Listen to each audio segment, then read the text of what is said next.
Okay, so I have my old Apple iPhone 6 case.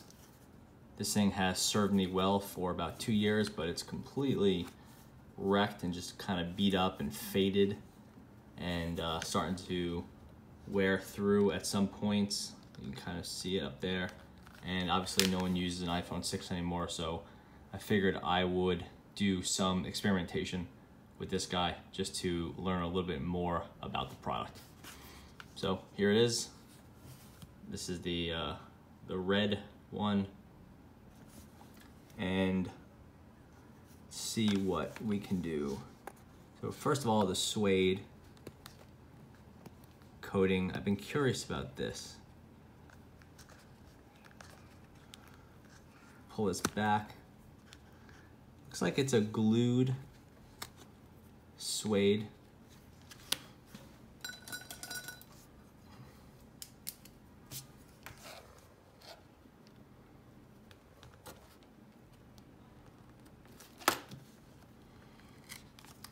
The material is kind of like felt.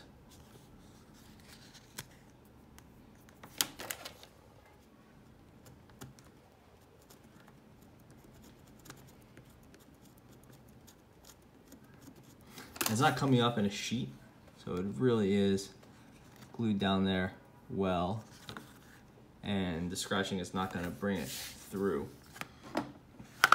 So look like we can get to some of that backing, which is a black plastic, it seems like. Now let's try to scratch it from this side. Obviously it's a much tougher leather on the side. It's been through a whole lot.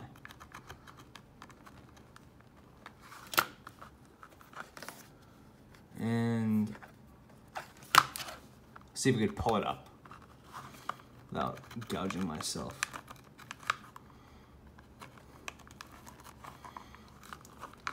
You can see the leather is really pretty tough here. So instead of popping through, I'm just applying straight force to it.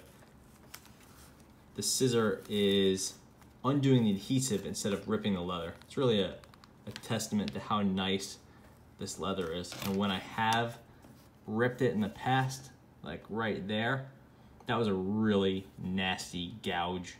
So that was like, that potentially saved the phone to rip really tough leather like this. So I got this little pocket built out, and let's see.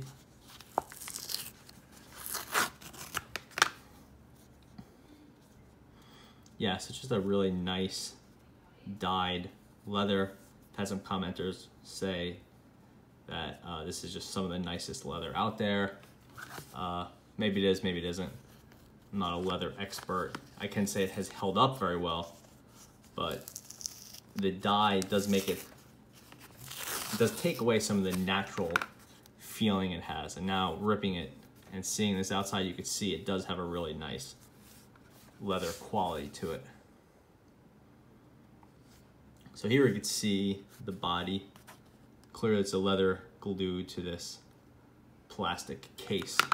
And that plastic case is probably a whole lot like this Spigen or Spigen, whatever it's called, and that's just a plastic shell. Apple, I think, cut down on the plastic shell a little bit and then was able to really nicely adhere the leather to it. Now let's pull out the big guns, and we will give it a chop.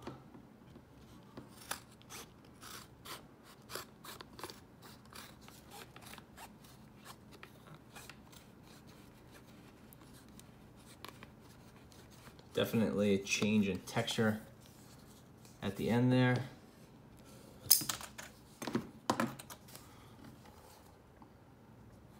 Might be a little hard to pick up on the camera, but we could see a thin plastic with you know, sandwiched between the leather, and then at the end we see a, let's see if we could get on that.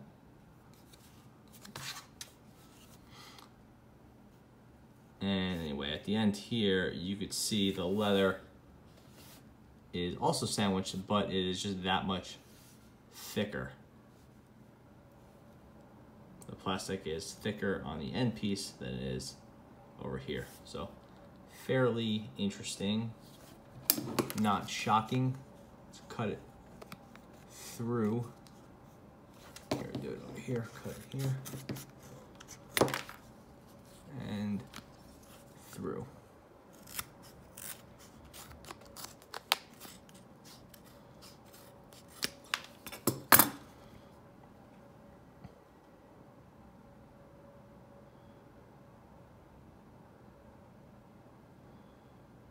Basically, you see the plastic shell on the inside, and here is where the little aperture was for the, I guess that would have been the volume adjustment. Oh no, sorry, it's the little button for the power side.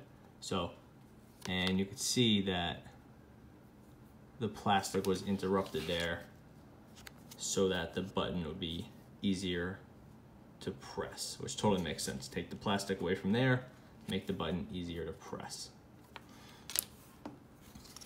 And we'll see what they did on this side.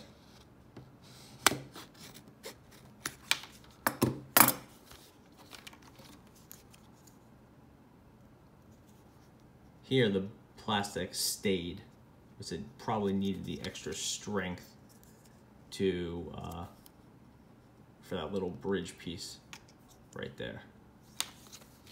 Now cutting down on the other side, the volume buttons.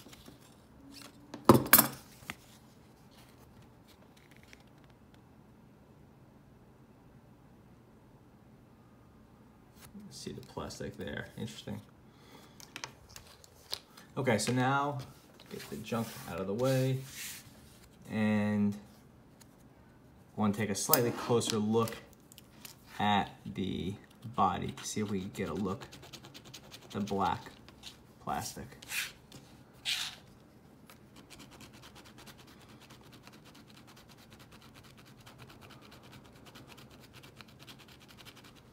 It's probably better done with a razor blade or something, where I could just sort of push in one direction.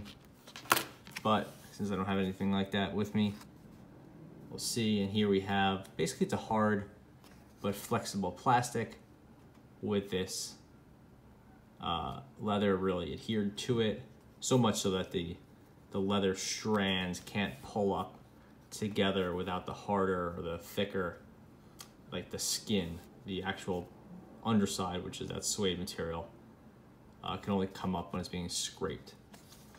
And if we were to bend this, really press hard,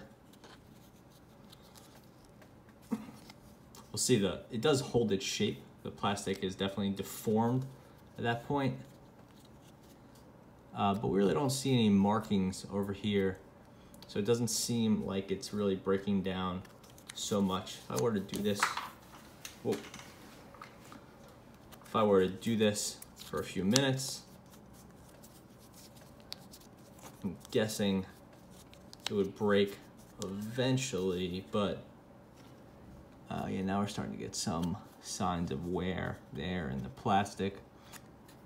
And that's just the plastic sort of stretching out and sort of wearing out over time. It will break, probably get warm first and then break down. So yeah, that is the iPhone 6 leather case. This thing served me well, but now its useful lifespan is over, and this was a semi-successful experiment, although no real surprises were yielded aside from just, again, a look at the quality of the leather there. So thanks for watching.